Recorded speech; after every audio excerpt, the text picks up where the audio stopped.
Hi, everybody, and welcome to the latest episode of Lowdown on Low Code. I'm here with my co-host, Ryan Duguid, newly turned 50. How are you, young Not, fella? not too bad at all. I had a great weekend away. It's been a few weeks off the podcasting, so it's great to be back. Great to see Well, everyone. we're excited. We're excited to have you back today, and we're excited to have our guest today. We've been waiting a while, and we're always like so surprised at the caliber of people that are willing to come join our little podcast here today. And today we have the honor of having Phil Simon. Phil is a very prolific writer and speaker. He's got a great series, if you hadn't read it, on the future of work, and his latest book in that series is particularly exciting to us: low code, no code, citizen developers, and the surprising future of business applications. So what I'd like to do is welcome Phil. And Phil, we always kind of start off with asking folks, how'd you get involved in all this? What's your history? It's always kind of the best part of the podcast. Thanks for having me, guys. And when you talk about guests of a certain caliber, please don't set the bar too high for me. I'm bound to disappoint. Just say he's reasonably coherent about 60% of the time, and I'll do a lot better. And he's But modest. with age comes some humility, I hope. But yeah, I never thought I'd be a tech guru or a writer or college professor. I think it was John Lennon who said, "You want to make God laugh, have a plan." And I got out of undergrad, didn't know what I wanted to do, worked as a customer relations rep, then went to grad school, got a master's in industrial labor relations, worked in HR for about 15 minutes before I realized I made a severe career mistake. I was much more interested in data and technology. And after I left the role at Capital One in HR, working systems capacity at Merck with HR and payroll, I just realized that their internal systems and data were a mess. And as I look back on the no code, low code book, I started building access databases just because Nice. they helped me with my job. And it's funny, 25 years later, you've probably seen the articles, right? Access, the program that refuses to die. And I actually referenced that in the no code book. But yeah, I got into ERP consulting and then wrote more books. Wound up in 2016 moving from Las Vegas to Arizona and taking a job as a college professor. When COVID hit, I decided that I wanted to go back to writing and speaking and not deal with some of the bureaucracy of higher ed. And I've written the last four books, actually, a bit about the future of work. Low code, no code was my previous one. The new one is called The Nine, the Tectonic Forces Reshaping the Workplace. But in any event, yeah, I like to think I can write a decent book at this point in my life. So Phil, the nine's super interesting, and obviously, from our perspective, we feel like low code, no code is a part of those tectonic forces that are changing things, right? As the technology becomes more powerful, people get more and more skilled, and more, folks are coming out of even lower levels of education with some idea of programming and the likes.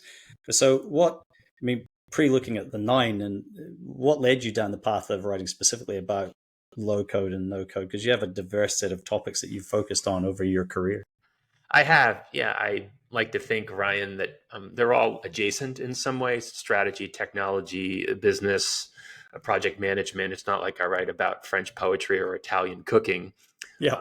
Maybe in another life. And hey, with Gen AI now, you can pretty much write a book about anything, even if you don't have that expertise. But yeah, I'd certainly been warming up to a lot of these no code, low code tools because I run a small publishing company, a racket. I refuse to do project management via email and spreadsheet. I just don't think it's 1998 or even 2018. So I gravitated towards a lot of these tools, and any nonfiction author before writing a book should really take a look at the existing canon of work out there. The oeuvre, I think it's pronounced. I'm trying to pronounce that word, but my French isn't great.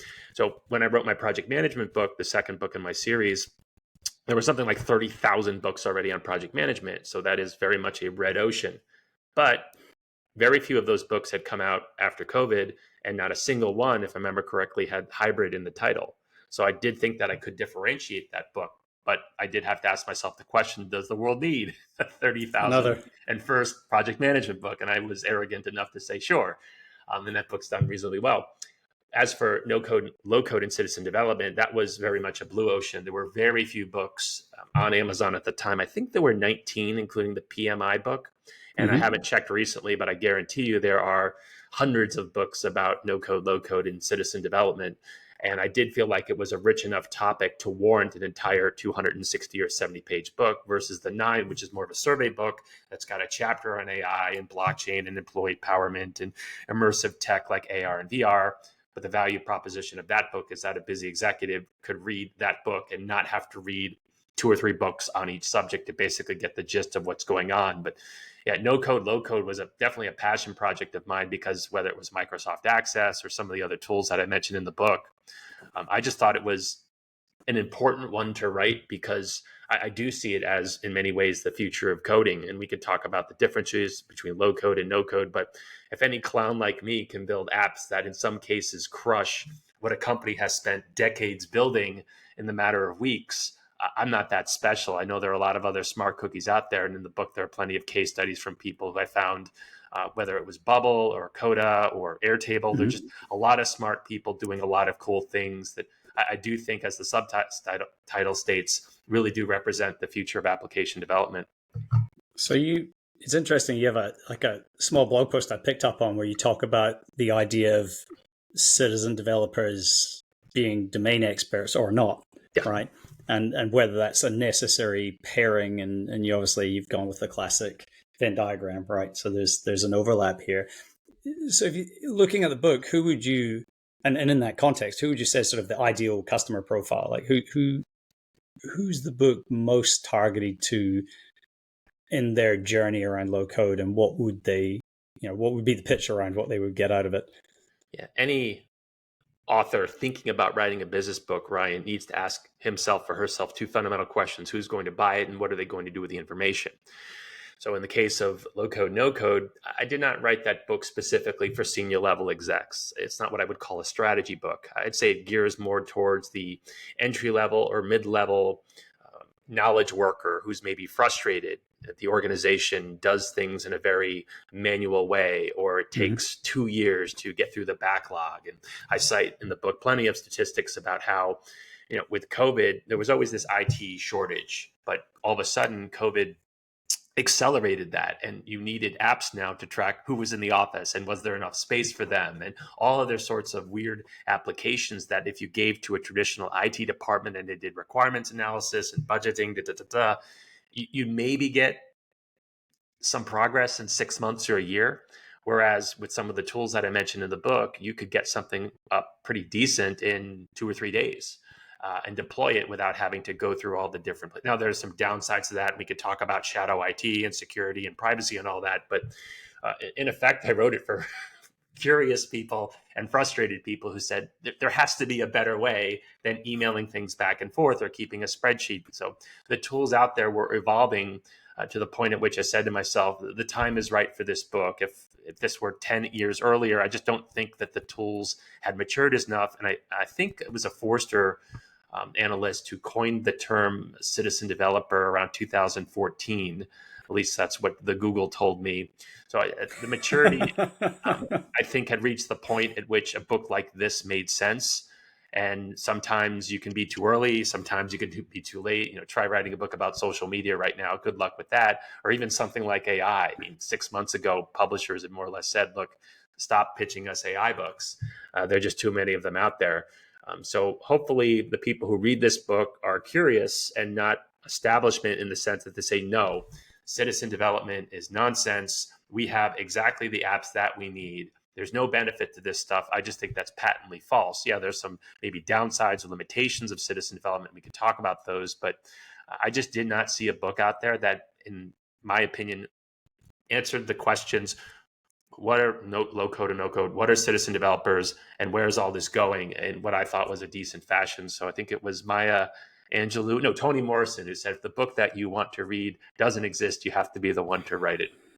So Phil, I want to pick up on a couple points. You made a really important point about all the software we need is not out there, and we think of that as something that's transformational. But I want to park that one for just a second, and talk about this concept of low code, no code, and fit it into this citizen developer conversation. And I'm kind of uh, really interested because I've got like two people here. By the way, I was a forced analyst. I'm pretty sure citizen developer came from Gartner, but I think blame the other guys. It might be low code, no code, blah blah blah development.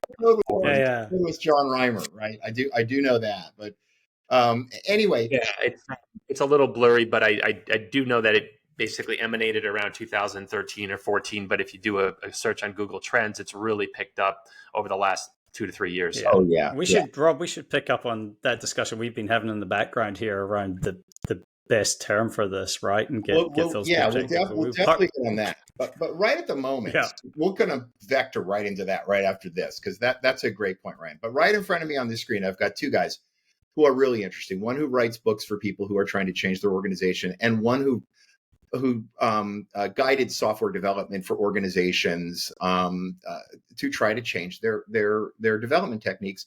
So I want to start with you, Phil, and just kind of talk about the differences between low code and no code, and kind of how that fits into the realm of the citizen developer. And then Ryan, just straight over to you from a development standpoint, get your thoughts on the same topic. Yeah. I like to make it as simple as I can, Rob. To me, if you can put code in there, it's low code. If you can't, then it's no code. That's it. And as I mentioned in the sort of talking before the call, I would consider myself a citizen developer, just as one of many examples. And in the day, I used to build fairly sophisticated access databases and SQL views against SQL Server or Oracle. So I can roll up my sleeves in code, but I would certainly not call myself a full stack developer. On my current website, which is on WordPress, I use an elegant themes theme called Divi. And you can absolutely, if you don't know anything about code, build a completely functional, serviceable, fast, responsive, blah, blah, blah website. Or if you're a geek who went to Carnegie Mellon, regrets the fact they didn't study general use programming 35 years ago, you can go, well, damn it, I'm going to inject some code into my site and have it do some cool things. So you can put in jQuery and JavaScript and mess around on CodePen and import that, mess with the CSS and the PHP, and absolutely break your site once in a while, which I've done. So to me, that's very much low code. So I would argue that's the difference between the two. But Ryan, what do you think? Yeah, it's fascinating. So I've just been having a discussion with a couple of colleagues from my time at QuickBase, because this comes up there again and again. So there's on the one hand, there's a view that exactly as you described it, if you can put code in, then it's low code. On the other hand, is this big question around like an Excel formula, is that code, right? Because if an Excel formula is code, then Excel's low code, then that sort of changes the game. And that's a fascinating discussion. And also, especially in light of AI, and look at some of the announcements from Microsoft at the Build conference, AI potentially becomes the bridge in that particular space, right? So Microsoft has this concept of the power functions, and they've been at this for a while now, where I can say, in the past, it's date diff, first date here, second date here. Do you want the format in minutes, seconds, whatever it happens to be? And now you can, with natural language, say, can you take this date and that date and tell me the difference between the two? And in the background, it's creating the formula for you. And there will be a formula in your application, but you've also got this natural language representation. So I think that's kind of still the gray area. My worldview has always been, up until a point, formulas aren't code. Once a formula is like sort of yay big right on the screen, and if you have to split a formula across multiple lines, then probably that's code, right? And so that's the tricky part of it. But yeah, and then also I think, and you mentioned it, what's interesting is there are low code platforms where you can build a lot without writing code, right? So then the question is do you have to write code to get something? Or is code optional when you want to start pushing certain boundaries or getting certain performance improvements or whatever it happens to be, right? So that's where it's still, I always like to be black and white. I mean, Rob's brought it up, right? I used to tell the Forrester folks, if you have to write code, I failed in my job with my product. That's sort of my extreme version of it. And I get wiser every year and all that kind of thing says to me, like, there's still that gray area. And so it's like, how often do you have to turn to that expression language? When you have to turn to, is it in frustration? right? Like I've used products where so go, like the only way I can do that, it sucks that I have to use a formula to do that, right? To me, that tells me the person on the other side hasn't thought through my use case and found a way to make it a visual experience. It's a bit of a Yeah, ramble, but it's it fascinating to me depends, right? because I didn't really think about the formula component, but when I think about a tool like Notion, and they redid their formula engine maybe 6 months ago, and you can do just about anything now.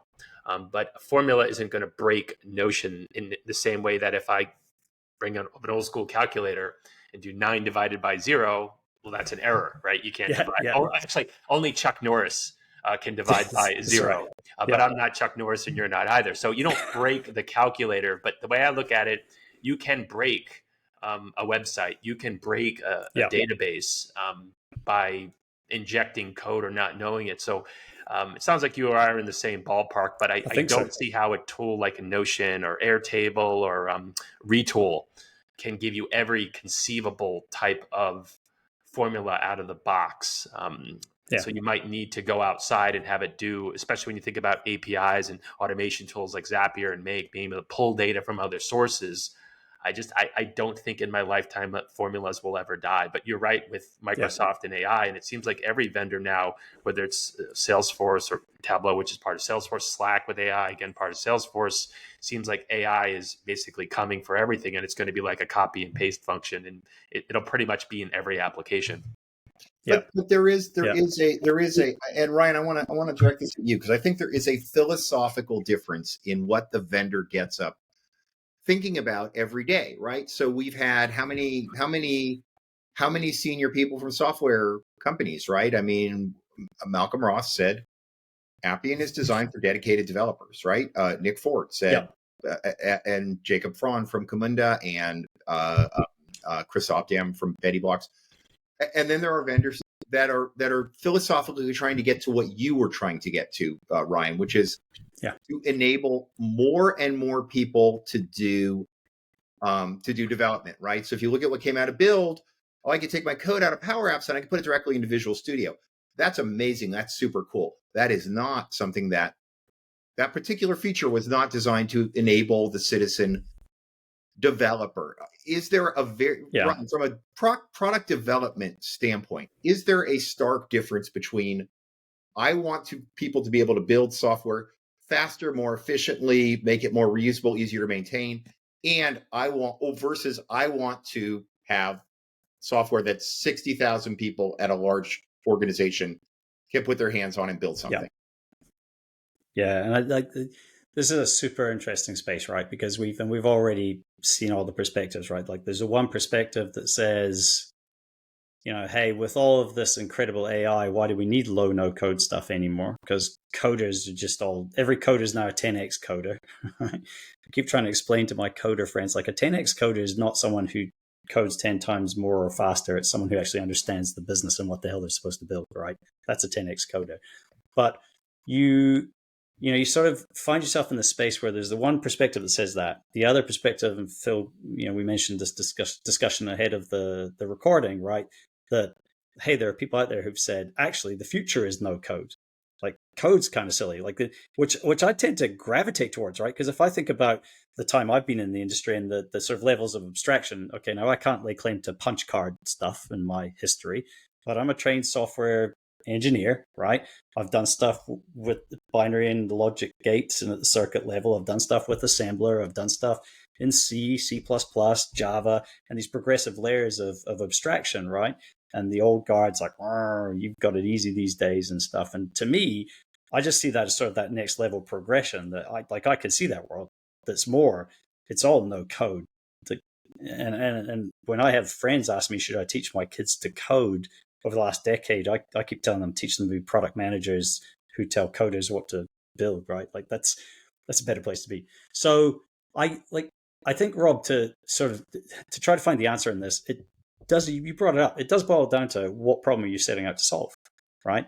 And I think this is where, in the vendor landscape right now, people are really trying to figure out what on earth to do, because if I'm in the low code world, as I think all of us would think about it, right, and not jumping in and naming vendors or whatever, but Power Platform is a great example, right? Like you kind of got to be a programmer to use that thing. I know I'll have people across the lake from me being unhappy about that. But you do, right? That's where it shines.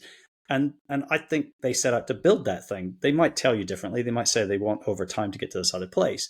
Whereas, Phil, and what fascinates me about a bunch of the vendors that you sort of explore in your world, it's the ones that we would typically over in more of the enterprisey space would be like, oh, there's like startups and things like Bubble and Retool. But those are the ones that are fascinating to me, because I genuinely think those are people who wake up every day saying, we want like no code. Like if we can get to no code, that's the holy grail. And you basically, what you're doing at that point in time is saying, with every release, I want this to be easier.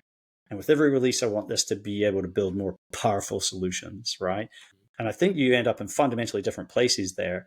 And if I'm in the low code version of that right now, I'd probably be more worried about the AI side of this, because that's sort of the difference between I work in Visual Studio, right, historically, and therefore these low-code platforms make me more productive. Now, even in Visual Studio, I'm super productive. Like, I think that world's an interesting one.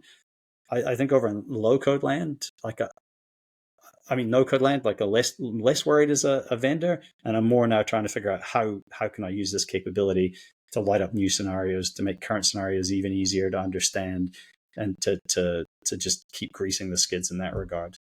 Hopefully that makes sense. I think at a high level, we're almost talking about the taxonomy that I tried to create in the book, which was incredibly difficult because these things change all the time and overlap. I wrote a post on my blog maybe a year and a half ago called a Notion and Amoeba. It keeps morphing into different ways, and we're in the same generation. We're used to thinking about things conceptually as, is it a spreadsheet? Is it a database? Is it a PowerPoint deck? It is a Word doc. And some of these no-code tools are what they might call magnet apps, basically take that notion, no pun intended, and turn it on its head.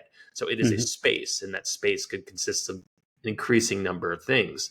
So I think that what you're trying to do certainly matters, but also the type of person, because I could see how if you're nowhere near a citizen developer and you fire up Pipedream or Retool, and you're going, whoa, this is just too much. I mean, even Zapier, when you tap into the AI, it can be a little daunting because you see all these hidden fields and you go, I just have a Google form here. What the hell's this other crap? Well, as a proper software developer, and I used to teach them at Arizona State, would go, oh, I'll tell you exactly what that is.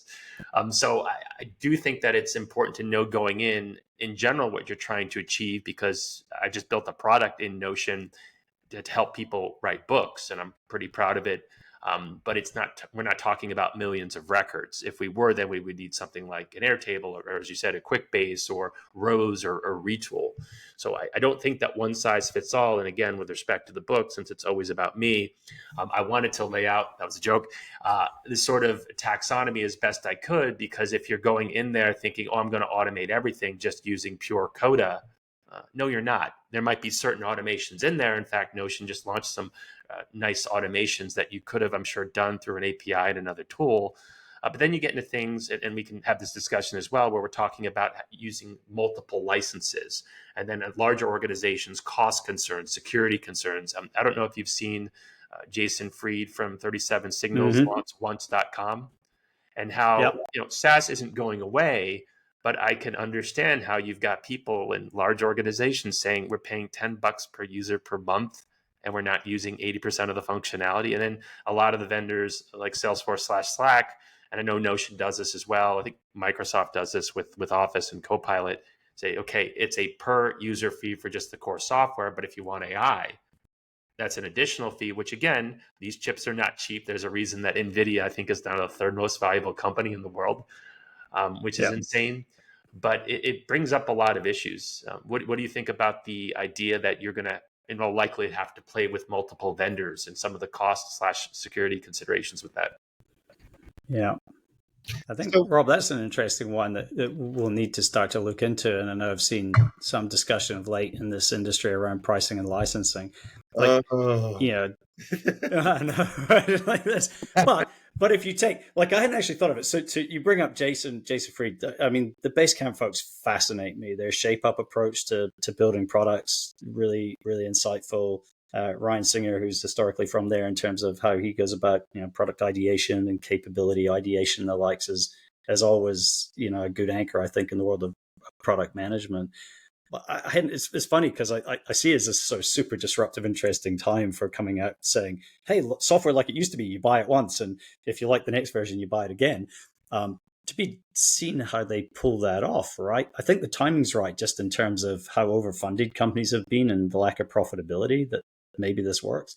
I hadn't thought about bringing it to low code world because, I mean, a big part of the transformation everyone in the low code, no code world has led over the last, what's it now been 12 years, is to try to get that world to a good, healthy subscription or ideally consumption basis, right? Mm-hmm. So it gets interesting if someone turns up, maybe it's an idea out there for an up and coming vendors like no code where you just pay once. Not quite sure how that one would play out in terms of profitability of your company, but interesting to explore.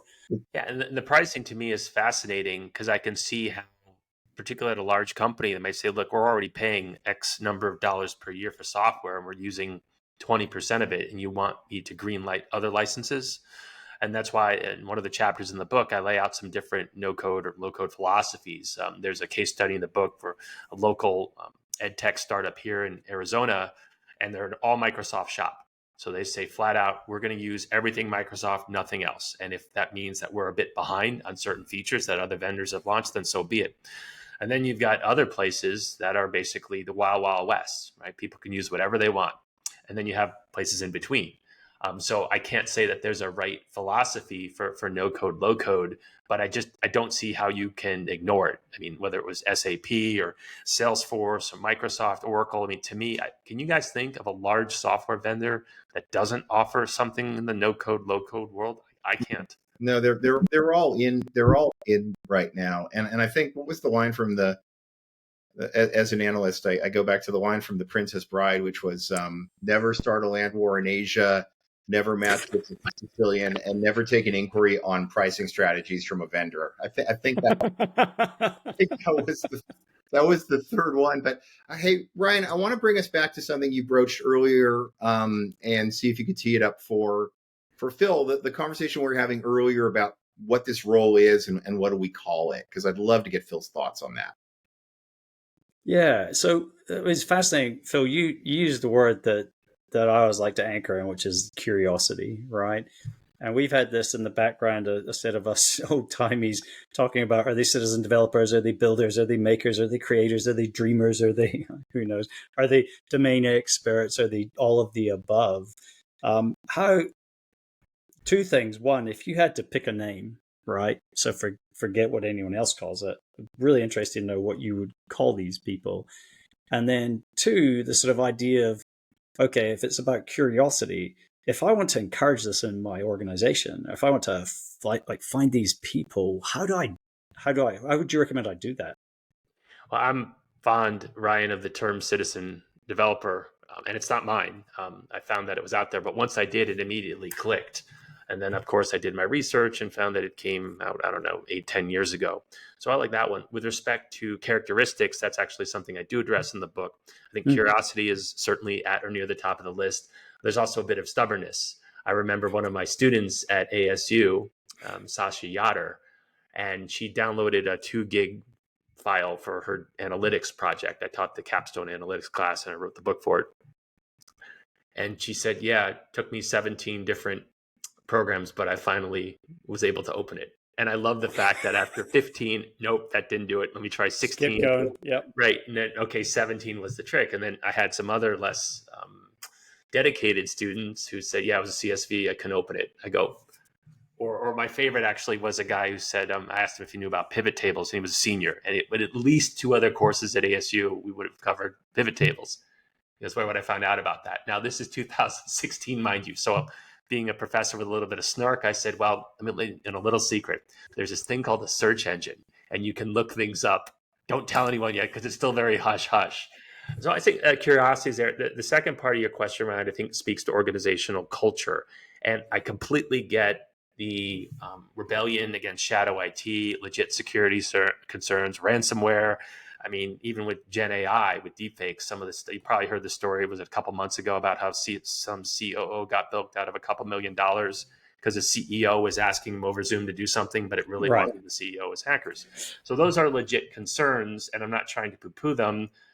apart from security, you've got just laws and people don't want to get in trouble, whether it's HIPAA.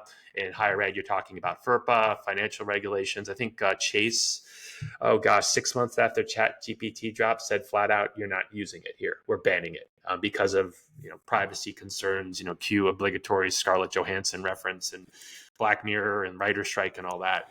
Yeah. But I just think it's incredibly frustrating for the employee to routinely be told, no, you have to work with a dysfunctional system when you've got a desire as a domain expert and the knowledge to build something better that could actually help the organization.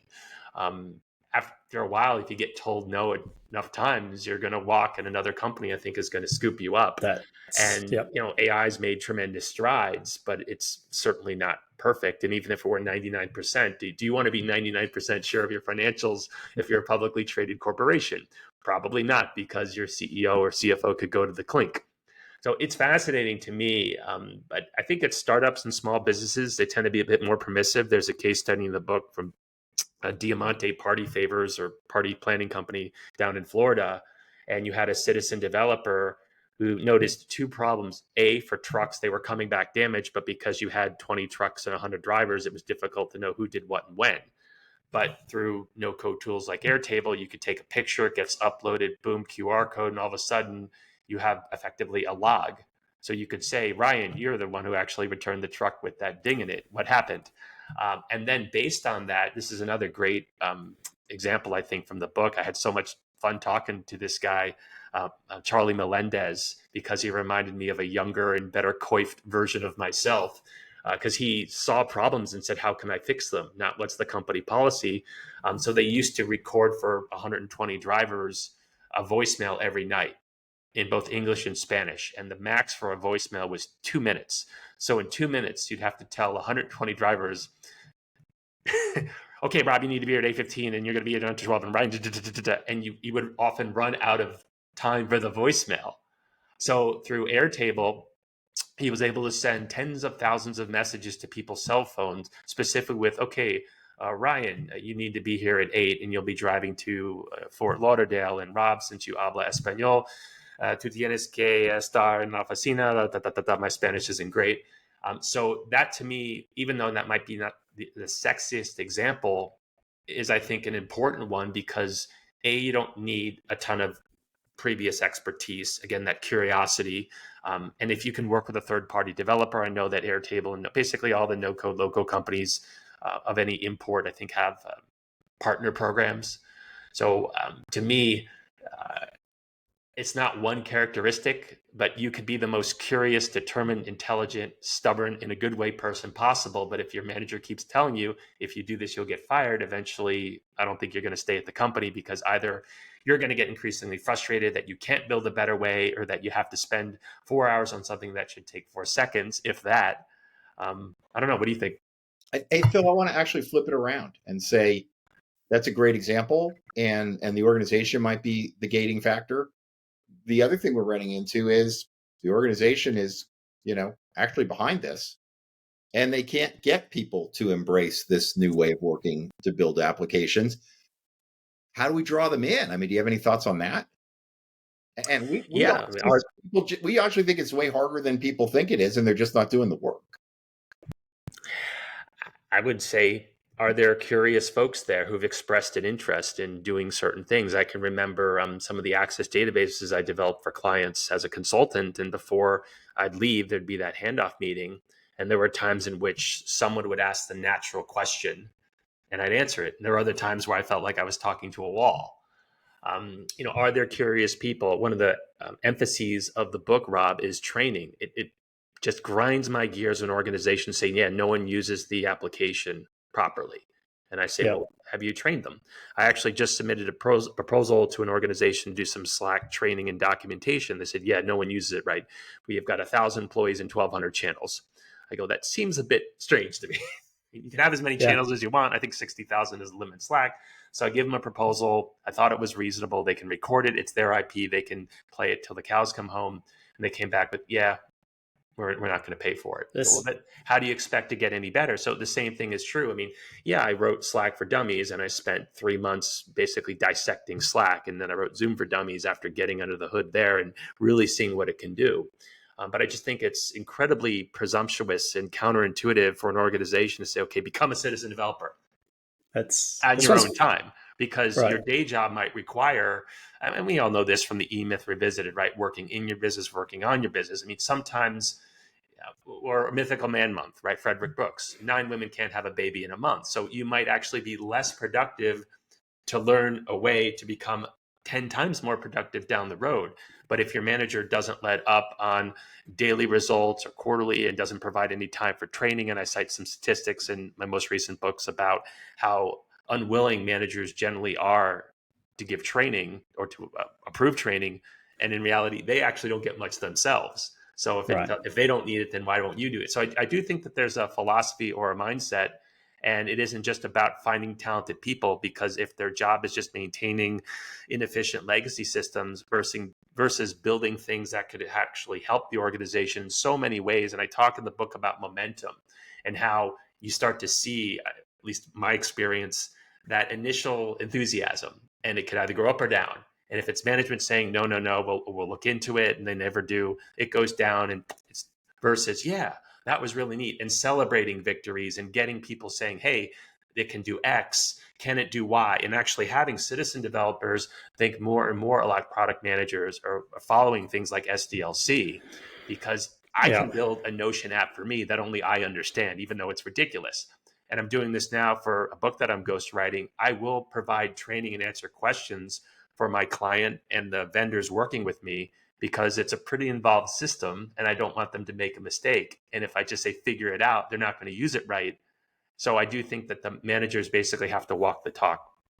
Yeah, I think it's interesting because I've just come across an example just like the one you described recently. I have a friend of mine owns a successful services company, and he put this whole packaged offering together, and they do a lot of work around the Microsoft ecosystem. And so there's this idea that, hey, you've signed up for everything M365, so you're getting the full meal deal and SharePoint and all the Office apps and all that good stuff, and it's real money. And now you're going to layer Copilot into this. And so, as part of a packaged offering to a customer, when you onboard people, we'll train them, like just basic training on how to use these tools. And it can be simple things like, hey, if you're in Excel, did you know if you hold this key and hit the arrow, it goes all the way to the end or all the way to the bottom, or this type Love of that thing. trick. Yeah, and all those little tips and tricks, and you can actually grow someone with those, and you can, the whole. Are people curious, or do you show them something and they become curious and you pull them in, right? So there's ways to I think, take people on that journey. And they got the exact same things. Well, that's extra money to spend. I'm not sure if we want to spend Right. that. Ain't Like broke, across don't fix it, because the people making the decisions and are our age or older, and they're thinking more about retirement versus really the long-term health of the company. So I right, think, was it Buffett who said culture eats strategy for breakfast? yeah, and here's the thing. I think it was Drucker. My bad. Yeah, it's darker. And here's the thing: it doesn't. And then everyone will think AI is going to solve for this one, right? But it doesn't help, because the biggest problem I'm seeing at the moment is people are sort of staring at the blank Chat GPT after a while. I mean, we all try the sort of classic things, and then you start seeing people who are like, what can I ask? I don't even know what I can ask it. And so, like, coming out of Build, we've got prompt building capabilities from Microsoft, because essentially you're having to say, well, I'll sort of pre-write the prompt for you and kind of marry you up with the prompt, because you might not know how, and no one's doing the teaching. So, like, that's a super interesting area, Rob. I think we need to start to explore more. And certainly there's a lot of guests I'd like to bring on and talk to who've set up good formal training programs around this for the right set of people. But it is interesting that I think they just probably, and the more we get to, but no code, like, why would I need to train people in no code? It's no code. That's the whole point, right? And you're like, no, these are still complex applications, no matter how you slice and dice it. Ultimately, if it's an enterprise system or application, people Yep. need to use it. People generally don't like change unless it's their idea. Generally speaking, I find the carrot works a lot better than the stick. And I've been in my ERP consulting days around a 25-year-old legacy green screen AS400 system that people said, we hate the new system. I go, but you're looking at something from the Soviet era. I go, yeah, but it's fast and it works. Yeah. But this other doesn't even have a field for email, for crying out loud. The organizational, the change management factors, I think are pretty essential. It's why I address it in the book. It's really hard. I think that, in speaking to a lot of vendors in the space who were seeing a bigger, brighter world, Reimer and I, when we were interviewing Ryan, 6, 7, 8 years ago, we saw this bigger, brighter world of more transformation around low code and no code, and this change management thing seems to be, an extremely difficult nut to crack. And to your point, Phil, maybe even hard to get it properly funded. So listen, guys, we're at 40. But it was a great conversation. So it's okay if we ran a little bit long. So for the listeners here, listen, there's Phil's written a great series on the future of work. Draw your attention to a couple of the books, in particular, Low Code, No Code, Citizen Developers, and the Surprising Future of Business Applications, which we focused on a little bit here, as well as the 9 Tectonic. Hold it up longer, a little longer, so we can twist my arm. Just reading Phil's book titles is bringing us up to 50 minutes. The 9, the Tectonic Forces of Reshaping the Workplace. Great places to get started on your transformation journey. Phil, thank you so much for joining us today. Really excited that we finally were able to get you on the show, and